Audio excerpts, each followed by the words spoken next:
عليكم ورحمة الله وبركاته. كبجمتوتا جالتمتوتا هردفتوتا أفنان عند إفتو أكم نجاجرتو الحمد لله رب العالمين. النجاكوتي إسن بجراتني بجربيونا نسين جهة بدوكوتي في فمن سنين جدا سبب نين بديفس بيزي تأتني تكو بيزين تأ ساعتين فيديو ورابوس نبي ساعتي باي من التنرجمو كان في بيزي تأتني إفهمن سنجا فدا يوتيوبين كوتي سمو باي ذا way مدري ريبورتي تايم بيكو بتأكل تيك توك رايس وانم فيديو باي أسران دبرسو في نا أدبي ترى جتشود أدبي ده جتشوني ما فيديو قد إسوين دندا وسونتاني فيديو دراني سنة سرّيسون الرجل وانته في كيس أمرو أكو مثلا إيديتي وجو منامني برباتي سايس أكتم أكو من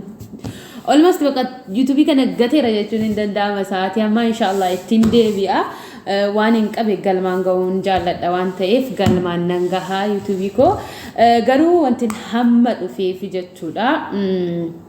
واي سوشال ميديا كان رتي دي ماجرو يجودا بوليان كينيا لمن بوليان جدا ممكن يعني دوغونغورا نسياو علمنا ما هندي دوغونغورا وانته في ياو دوغونغورا نيف بولاي دمون نيسانو أنا دوغونغوري دوباين كيستي غيوما غيان دبلا ديما بايزاوي غيوما غيان دبلا ديما مالي فكتين بيكون مالي nama tokkorraa maaliif akka nuti hin tamarre maaliif ofirraa tamaruu ofirraa barachuu akka barbaannu anaaf gaafii guddaadha kun inna dubartiin lamanoo ki durbi laman jechuudha wallolanii tokko waraanamte amma kanarratti wanti dubbachuu barbaadu minaalbaata hasaasa ko keessa dubartoonni natti mufachuu dandeessu dubartoonni natti mufachuu dandeessu gamanuma warra Ramadaanis dhiyaataa jiruuf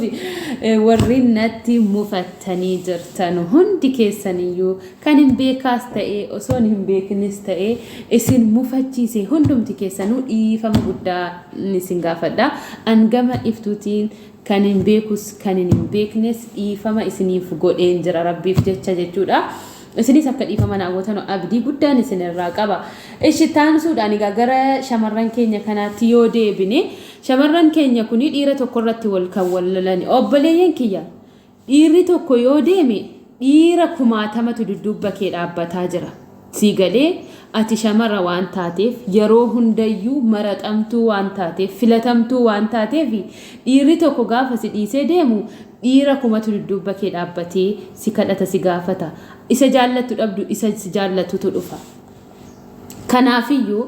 maaliif wanjalatti wal galchitu maaliif wanjalatti deemtu maaliif walajjeeftu maaliif wawwaraantu maaliif mataallee ofii dhukkubsattu dhiirri tokko yoo si jibbee deeme obboleettii kiyyaatis jibbii deemi jibbuu dadhabdullee natsaannatii isaa kenniifi bakka jiramti natsaannatii isaa kenniif dhiisii deemi inni abbaa fedhee wajjiniin hajiraatu garuu gaafa deemtu ittiin caalin sitta caalu malee yoo itti caalteetta ta'e ofii keetii dhiifama gaafachuu qabdaa jechuudha namatti caalan tokkotti dhiifama gaafachuun guddummaadha malee xiqqummaa miti waan ta'eef dhiira tokko si jammar jechuudha warroonni shamarran biyya harabaa jirtan Dubaayin keessatti iyyuu Dubaayin keessatti durbi tokko yoo dhiira tokkoon sila walii wajjiniin jiraataa adda bahanii dhufanii adda baatee jette wallolanii akka dingataa miknaatu millinuu gaafa deemu walitti ni bu'a mitiire yoo jarri walitti bu'anii tokko adda bahe jechuudha torbii raftiin kennanuufi jaalala tokko immoo dhiiftee jaalala tokko eegaluudhaaf dura of fayyisuu qabda maaliifi sababni isaa nama sana simmiitu ofis simmiitu nama sadeessaa sayeddu lamaan keessan galuu simmiitu jechuudha yoo of akkamteetta ta'e dhiiras ta'e durbas ta'e isii heddu lamaan sana dhuftu isii heddu lamaan keessan sana dhuftu sana himmiitanuu jechuudha so kanaafiyyuu shamarran tokko garuu gaafa biyyaa baanu hundi keenya iyyuu kaayyoo qabna kaayyoon keenya suni firaaf taanee ormaaf ila pilaaniin nuti qabannee dhufnu pilaanii miti guutuu hadhabu malee jechuudha barumsi nu addaan kunnee dhufnu kutaa gara caalu kutaa 7-8tti kutnee dhufne biyyaa namoonni barumsa fixanii digirii yookiin diploomaa qabaata biyya arabaa dhaqanu yoo sa'aatii hammaa ta'e malee sa'aatii duraanii kana jechuudha namni jira jedhee yaaduun isuma addaan kutee dhufe san maaliif addaan kuttan immoo kaayyoo qabdan waan ta'eef kaayyoo keessaniif biyyaa baatan waan ta'eef haati keessan abbaan keessan lafa isaa yookiin sangaa isaa gurguree kan isinii kennu maaliif akkasin jijjiiramtanuuf isinis akka ofiin jijjiirama jettanii baatanii haadha keessan abbaa keessan irkaa liqeeffatanii sangaa kan qabu sangaa lafa kan qabu lafa gurguree ammoo kan kiisiidhaa qabus kiisii qullaa hambisee kan inni biyya arabaa dhuftu yookiin kan isin biyya arabaa dhuftuu fi ilmoon sooressaa tokko akkasiin biyya arabaa naqne beektu ilmoon sooressaa tokko akkasiin shintibeetii arabaa hin miicine beektu eeyyen hin miicitu ilmoon sooressaa ilmoon abbaa qabeenyaa hin miicitu iyyeessa harka qalleeyyii ilmaan akkasiitu biyyaa bahaa jechuudha. Kana jechuun immoo egaa yoo waan dhiira barbaanne mircaan keenya filannoon keenya dhiira ta'e biyyatti iyyuu ko dhiiraaf rakkina malee maaltu guute dhiirri guute biyyatti maaf dhiiraa wajjiniin hin jiraanne biyyatti maaf kaayyoo keessan dagattan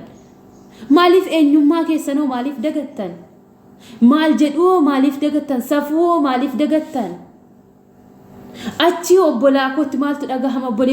obboleettii kootti maaltu dhagahama kan jedhu maaf dagattan abaakkachu please yaani ijoolleen kaayyoodhaaf biyyaa baatanii kaayyoo keessaniif jiraadha dhiirtii habibti gaafati waa qabdu jala kee fiiga jechuudha dhiirti immoo waa qabaachuu kee beekee jala kee fiigu siin baasu dhiirti ammati ati jaallattee gaggabdee fi simmeetii kee eeguudha filannoo kee eeguudha dhiirri sitti dhufu na amansi waliin hin turu jaalala dhugaa siif hin kennu an gaafa inni si jibbuu baattus atis freedom isaa haa qabaatu dhiisii deemi biraa gaafa inni si caalchisee immoo kan biraa filatu ati immoo caalii mul'adhu hojjedhu jijjiirami qabadhu birrii kee of qaqqabi jijjiirradhu uffata kee jijjiirradhu keessa kees yaada keetis hojiidhaan agarsiisi gaafa sana namni tokko miqqeenyaa tokko jechuudha kanati gubduuni jijjiiramtee agarsiisteeti jijjiirame kee gaafa argu miqqeenyaan hin gubata kan si dheessee deemisi bareedina kee isa bareedina kee nati qabaattee of qabdee of ilaaltee morma kee dhiibdee gaafati as baatu isii kanan dhabeedha jedhee marrumaan isaa gubata jechuudha marrumaan isaa gubi maaf marrumaan kee gubata so kanaafuu kaayyoo keessan hin dagatina yaa warreen Dubaayin keessatti ani wanti ajaa'ibu maal akka ta'e beektu gaafa ijoollee shamarran Dubaayii hamma TikTok irratti live irratti jechuudha dhugaa rabbi sammuun na dhukkubaan shamarran Dubaayii jedhu baalageedha shamarran Dubaayiif maqaan gaariin hin kennamu garuu nuti warroonni siraataan teenye jechuudha adabaan teenye hojjennullee maqaan keenya jaraa wajjiniin badaa kashalebboota wajjiniin jechuudha kan akkana bakka argetti wal waraantu wajjiniin nuti hundi warri Dubaayin keessa hojjennu walitti qabamne maqaan keenya badaa jechuudha garuu immoo maqaan baduu ramataan baduu wayyeedhaan beektanii mitiire so kanaafiyyuu of eeggadhaa warroonni kaayyoo keessan dagattan kaayyoo keessan hin dagatinaa dhiirumti isinitti haafu Dubaayin keessatti gaafa galtan haa ta'u kan isin ajaa'ibu jara sana lamman keessa akkan oduu TikTok irratti dhaggeeffadhetti wallaahi tokko manallee haadhaa qorqorrootti jijjiirre citaa jedhani akka ani hin argine nan dhagaye akka jarri jedhaa jiran nutti jechuudha gaayaa jechuudha gaa isiin asii dhiiraa wajjiniin fal'aanamuu dhufte isii abbaa haqaa taates isii haqa cabsites yoo taate lamman jaraa keessaayyuu yoo taate ana biratti fudhataman qabu utuu maatiidhaan erga biyyaa baatee kaayyoodhaaf biyyaa baatee maatiidhaan hin jijjiirin dhiira tokko shamarran qabde jechuun maatiirraa yoo hafu ofiisiitii yoo na dirahama tokko hin qabdu beekaa hudduu dhiiraa jala fiiddi immoo hasbunallah wa ni'mal wakiil wallahi han baay'een gaddagama kooti viidiyoo biraatiin hamma isinitti deebi'uutti nagaannaa turaan isiniin jedha ammaan boodanan deebi'aa viidiyoo tokko hojjechuun barbaada inshallah sa'aatii nan mijeeffadheen nan deebi'an isiniin jedha guddaa galatoomaa subscribe like share gochuu hin dagatinaa